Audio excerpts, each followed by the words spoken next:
Gadis ini mengidap penyakit bawaan. Hanya bisa tinggal di kabin yang bersih.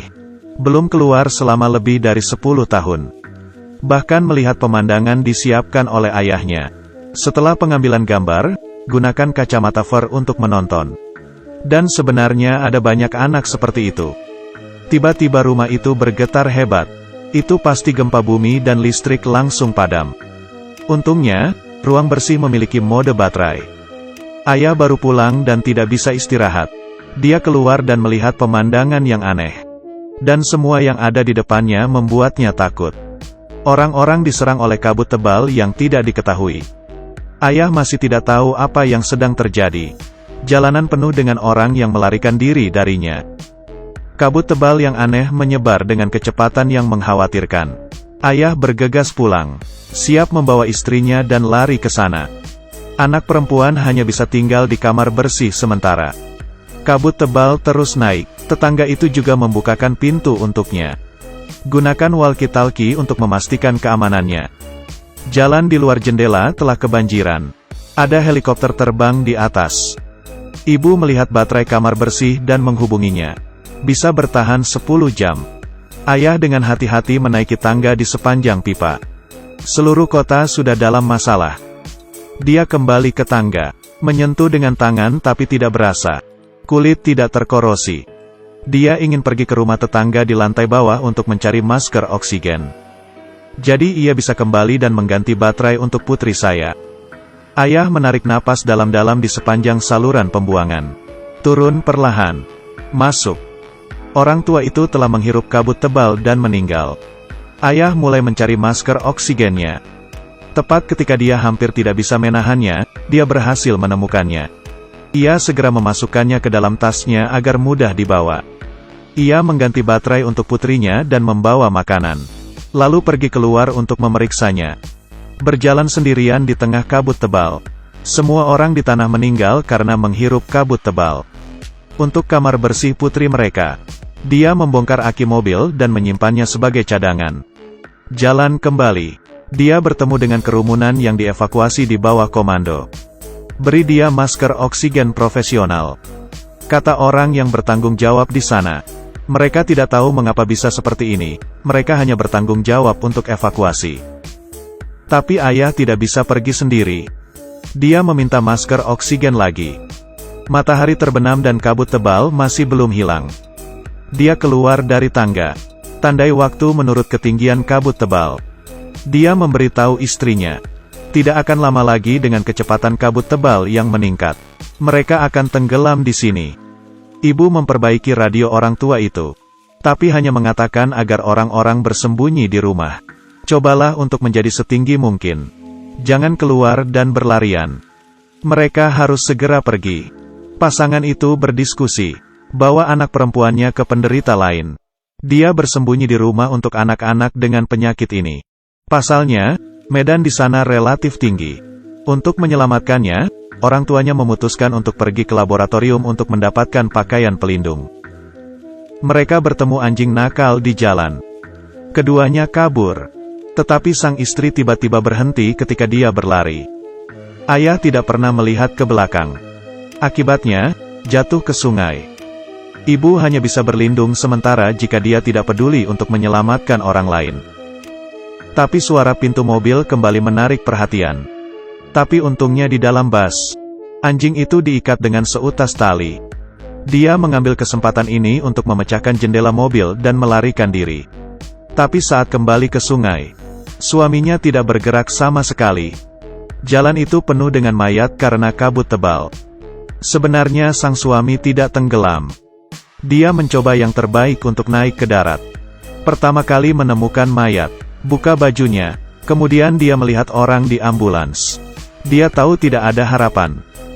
Pasangan suami istri itu bertemu lagi. Mereka datang ke laboratorium. Di sini juga telah kacau balau. Mereka menemukan pakaian pelindung untuk putri mereka.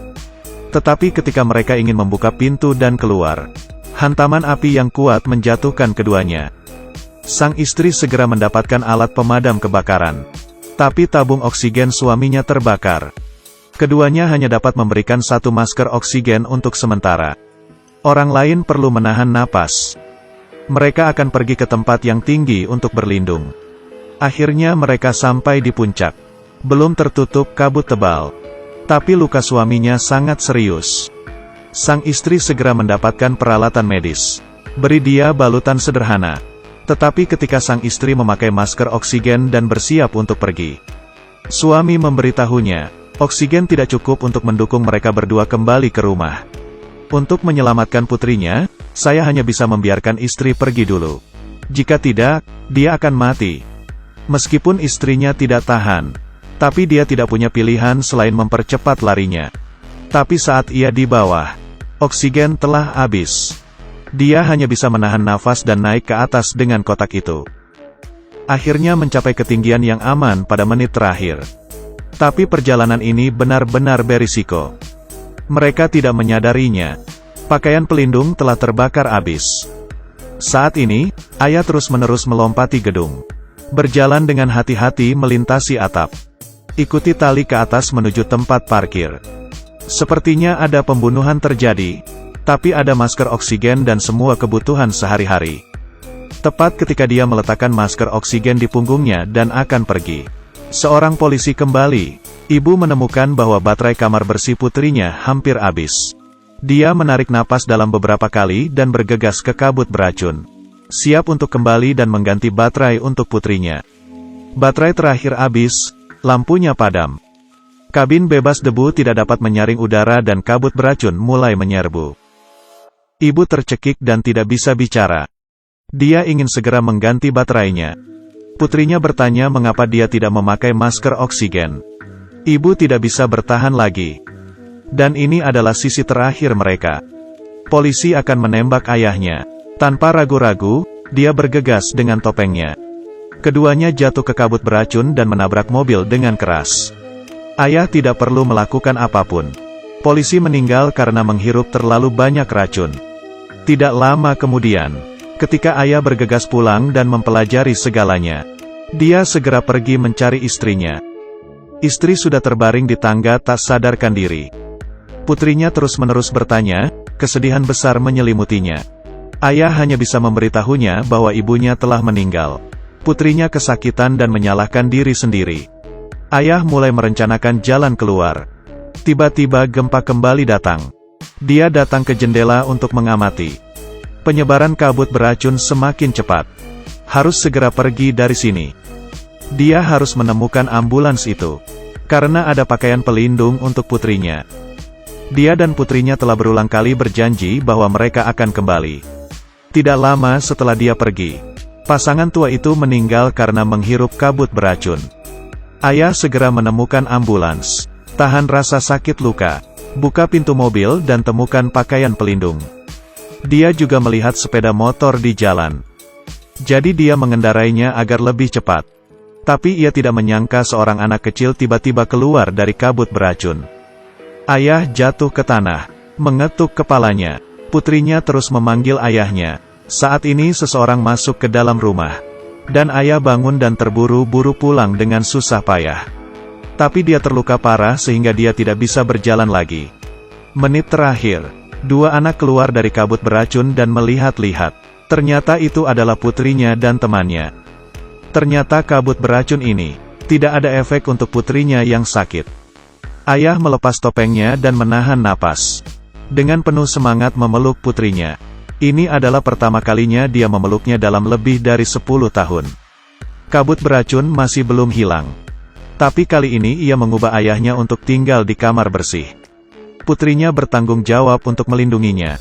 Betapa banyak pengorbanan ibunya. Ini masih belum berakhir.